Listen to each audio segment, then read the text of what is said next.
এই বাজেটও পূর্ববর্তী বছরের বাজেটগুলোর মতো গতানুগতিক, শুভঙ্করের ফাঁকি, গণবিরোধী এবং আগামী বছরের লুটপাটের পরিকল্পনা। মাননীয় স্পিকার, ঘটনা শুনেছি মাননীয় স্পিকার, সত্য মিথ্যা মাননীয় প্রধানমন্ত্রী বলতে পারবেন।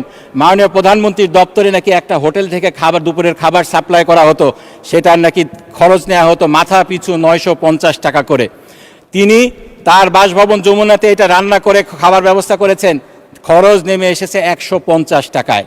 আমাদের দেশের হরিণ লুট কীভাবে হয় তার এটা একটা প্রকৃষ্ট উদাহরণ। এ ধরনের হরিণ লুট আমরা অনেক দেখেছি। আমরা দেখেছি পদ্মা সেতু, রূপপুর বিদ্যুৎ কেন্দ্র, মেট্রো রেল, কীভাবে হরিণ লুট হয়েছে। একই পদ্ধতিতে একইভাবে যদি অ্যাকাউন্টেবিলিটি, সক্ষমতা যাচাই ছাড়া এরকম বরাদ্দ দেওয়া হয়, তাহলে এই বাজেটকে লুটপাটের পরিকল্পনা বললে কি খুব অন্যায় হবে। মাননীয় স্পিকার, আমাদের দেশে বাজেট প্রণয়ন কারা করেন? আপনারা করেন। আমরা নির্বাচিত সংসদ সদস্যরা এটা করি না।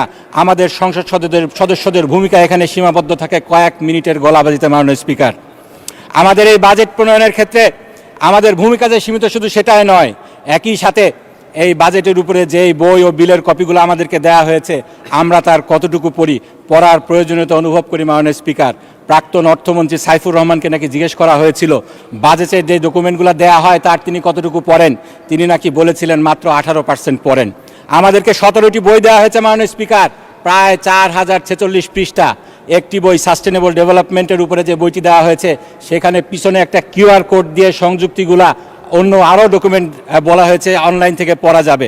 এই যে ডকুমেন্টগুলা আমরা পড়িও না, পড়ারও প্রয়োজনীয় অনুভব করি না, কারণ এই বাজেট আমরা প্রণয়ন করি না। আমাদের ভূমিকা শুধু বাজেট পাশ করা, রবার স্ট্যাম্পের মতো। আমাদেরকে যদি সত্যিকার অর্থে সংসদীয় গণতন্ত্রকে প্রতিষ্ঠা করতে হয়, তাহলে আমাদেরকে এই সংস্কৃতির পরিবর্তন করতে হবে। মাননীয় স্পিকার, বাজেট প্রণয়নে সংসদ সদস্যদেরকে সম্পৃক্ত করতে হবে। আইন করে মন্ত্রণালয় সংক্রান্ত স্থায়ী কমিটিগুলোতে এই বাজেট নিয়ে পর্যালোচনার ব্যবস্থা করতে হবে। মাননীয় স্পিকার, সরকার দলীয় সংসদ সদস্যরা বলছেন এই বাজেট নাকি যুগান্তরকারী। আসলে কি সিরিয়াসলি মাননীয় স্পিকার, গত এক দশকের বাজেটগুলো যদি আমরা পর্যালোচনা করি তাহলে কি দেখব? কিছু সংখ্যা এবং ভাষাগত পরিবর্তন ছাড়া কাঠামোগত কোনো বড় পরিবর্তন কি আসলেও হয়েছে? হয়নি। মাননীয় স্পিকার, আমি দুঃখের সাথে সেজন্য বলছি এই বাজেটও পূর্ববর্তী বছরের বাজেটগুলোর মতো গতানুগতিক, শুভঙ্করের ফাঁকি, গণবিরোধী এবং আগামী বছরের লুটপাটের পরিকল্পনা। মাননীয় স্পিকার, আমি প্রত্যেকটা পয়েন্ট উদাহরণ দিয়ে বুঝিয়ে দিব কিভাবে শুভঙ্করের ফাঁকি। মাননীয় স্পিকার, বলা হচ্ছে ইতিহাসের সবচেয়ে বড় বাজেট। আসলেই কি মাননীয় স্পিকার, 1972 সালে আমাদের বাজেটের পরিমাণ ছিল 786 কোটি টাকা। সে সময় বলা হয়েছিল যেহেতু এটা বিসমিল্লাহ রিপ্রেজেন্ট করে, সেজন্য বরকতের জন্য রাখা হয়েছিল। এটা বিসমিল্লাহকে রিপ্রেজেন্ট করে না, সেটা ডিফারেন্ট ইস্যু। মাননীয় স্পিকার, কিন্তু সে সময় স্বর্ণের ভরি কত ছিল? 160 থেকে 170 টাকা। সেটা আজকে বেড়ে 1400 গুণ বেড়ে হয়েছে 2,42,000 টাকা। সেই তুলনায় বাজেট কতটুকু বেড়েছে? 1200 গুণ বেড়ে হয়েছে 9,38,000 টাকা, 38,000 কোটি টাকা। সুতরাং মুদ্রাস্ফীতি হিসাব করলে বাজেটের পরিমাণ সেরকম বাড়েনি। এই বাজেটকে তাই সবচেয়ে বড় বাজেট বলা যাবে না, তবে এই বাজেটকে বলা যাবে সবচেয়ে বড় ঘাটতি বাজেট, সবচেয়ে বেশি ঋণ নির্ভর বাজেট। মাননীয় স্পিকার, ঋণের ক্ষেত্রে বলা হচ্ছে এই ঋণের টাকা নাকি উচ্চ রিটার্ন সমৃদ্ধ খাতে বিনিয়োগ করা হবে। এটা নাকি লোন ঝুঁকি হ্রাসের একটা কৌশল। মাননীয় স্পিকার, অর্ধেকের বেশি অর্থাৎ 1,12,000 কোটি টাকা লোন নেওয়া হবে দেশীয় ব্যাংক থেকে। এই দেশীয় ব্যাংকগুলোর অবস্থা কি? মাননীয় স্পিকার, আজকেও রিপোর্ট বেরিয়েছে টাকা ছাপিয়ে ফের ধার দিচ্ছে কেন্দ্রীয় ব্যাংক। এক ইসলামী ব্যাংকে, যেই ব্যাংকে সরকার হাত দেওয়ার পরে জনগণ 4,000 কোটি টাকা উইথড্র করে নিয়েছে 7 দিনে, সেই ব্যাংকে 9,000 কোটি টাকা লোন দেওয়া হয়েছে। সেখান থেকে আপনারা কিভাবে 1,12,000 কোটি টাকা লোন নেবেন, নিয়ে দেশের অর্থনীতির কীরকম 12টা বাজাবেন, সেটাকে কিভাবে মেকআপ করা হবে, সেরকম কোনো কৌশল আমরা এই বাজেট বক্তৃতায় দেখিনি। মাননীয় স্পিকার, দেশের ভিতর থেকে আপনারা যখন লোন নেবেন তখন 12% সুদ দিতে হবে।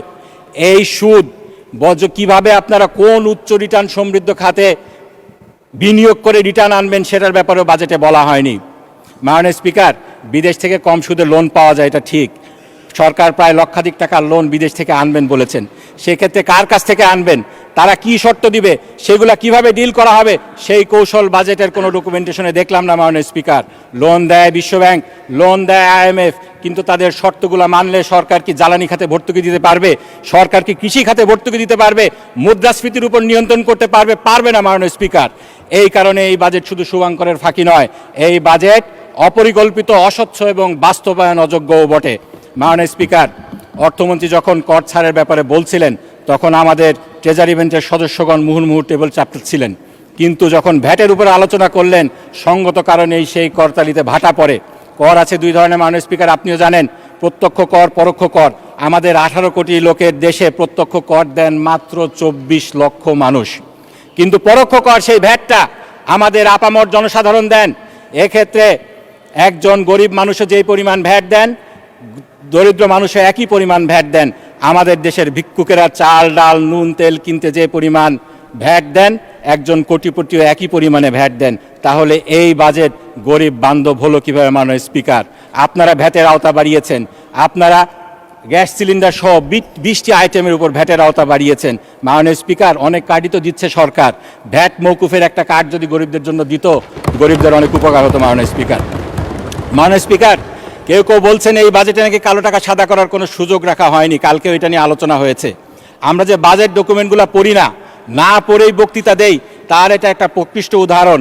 এই যে বাজেট অর্থ বিলটা দেয়া হয়েছে, এর 124 নম্বর পৃষ্ঠায় 152 নম্বর ধারায় সেই সুযোগ দেয়া হয়েছে আবাসন খাতে কালো টাকাকে সাদা করার।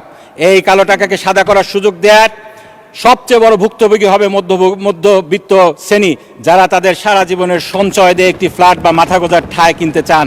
তাই আমি এই বাজেটকে মধ্যবিত্তের জন্য স্বস্তি নয়, বরং অতিরিক্ত চাপের বাজেট বলে মনে করি। প্যারাডক্সিক্যালি মাননীয় স্পিকার, বাজেটে জনগণের স্বস্তি প্রদানের উদ্দেশ্যে বলা হয়েছে কিডনি ডায়ালিসিস ফিল্টার আমদানিতে 5% অগ্রিম কর মৌকুফ করা হবে। এতে কিডনি ডায়ালিসিসের খরচ 800 টাকার মতো কমে যাবে, মোটামুটি 2000 টাকায় নেমে আসবে। মাননীয় স্পিকার, এই বাজেট দেওয়ার 2 দিন আগে একটি হাসপাতালের লাইসেন্স বাতিল করা হয়েছে, 8 দিন হসপিটাল। সেখানে গরিব মানুষদেরকে মাত্র 250 টাকায় কিডনি ডায়ালিসিস করতে দেয়া হতো।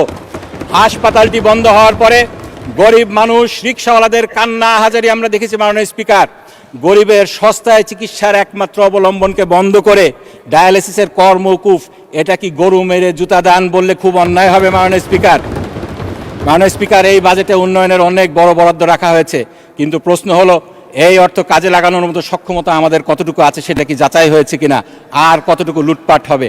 আমরা যারা তৃণমূলে কাজ করি তারা জানি এডিপির বরাদ্দের 50%ও উন্নয়নের কাজে লাগে না। আমাদের সংবিধানে উন্নয়নের বরাদ্দ কিভাবে খরচ হবে সেটার হিসাব সংসদে অ্যাপ্রোপ্রিয়েশন অ্যাকাউন্টের মাধ্যমে দেয়ার বাধ্যবাধকতা রয়েছে। সংবিধানের 90 ধারা, 132 ধারা, সরকারি অর্থ এবং বাজেট ব্যবস্থাপনা আইনের 2009 সালের 17তম ধারায় এই বাধ্যবাধকতা রয়েছে। কিন্তু মাননীয় স্পিকার, এই আইনের ফাঁক গলে এই হিসাব সময় মতো কখনোই দেয়া হয় না। 6 বছর পরে হিসাব দেয়া হয়। আমাদের সামনে 2018 সালের হিসাব রয়েছে, 19, 20, 21, 22, 23, 24, 25 সালে এই বাজেট কিভাবে ব্যবহৃত হয়েছে তার কোনো হিসাব আমাদের সামনে নেই। এই হিসাব ছাড়া, এই ধরনের অ্যাকাউন্টেবিলিটি ছাড়া এরকম বড় বরাদ্দ, এটা কি হরিণ লুটের পথ খুলে দিবে না? মাননীয় স্পিকার, দুর্নীতি আর লুটপাট যদি আমরা ঠেকাতে পারতাম, তাহলে এরকম ধার করে বিরিয়ানি খাওয়ার মতো এত বেশি লোন নিয়ে আমাদের উন্নয়ন পরিকল্পনা বাস্তবায়ন করতে হতো না। এক্ষেত্রে একটা উদাহরণ দেব মাননীয় স্পিকার, আমাদের চিনি শিল্প আমাদের দেশে দীর্ঘদিনই লস প্রজেক্ট। আমাদের এক্সপার্টরা বলেন যেহেতু আখে আমাদের চিনির কনসেন্ট্রেশন কম, তাই এটা লাভের মুখ দেখে না। 2001 সালে যখন জোট সরকার ক্ষমতায় ছিল, সেই সময় প্রথম দিকে এই সুগার ইন্ডাস্ট্রির লস ছিল 1.18 বিলিয়ন টাকা। মাননীয় স্পিকার, পরে আমার শহীদ পিতা মাওলানা মতিউর রহমান নিজামী যখন শিল্প মন্ত্রণালয়ের দায়িত্ব নিলেন, দুর্নীতির বিরুদ্ধে শক্ত অবস্থান নিলেন, আমরা দেখলাম এই লস কমে পরের 3টি বছর এই শিল্প লাভের মুখ দেখলো। প্রতি বছর 700 মিলিয়ন করে প্রফিট করেছে। কিন্তু মাওলানা নিজামী যেদিন দায়িত্ব ছাড়লেন, তার পরের বছর এই খাতটি আবার লসের মুখে পড়ে।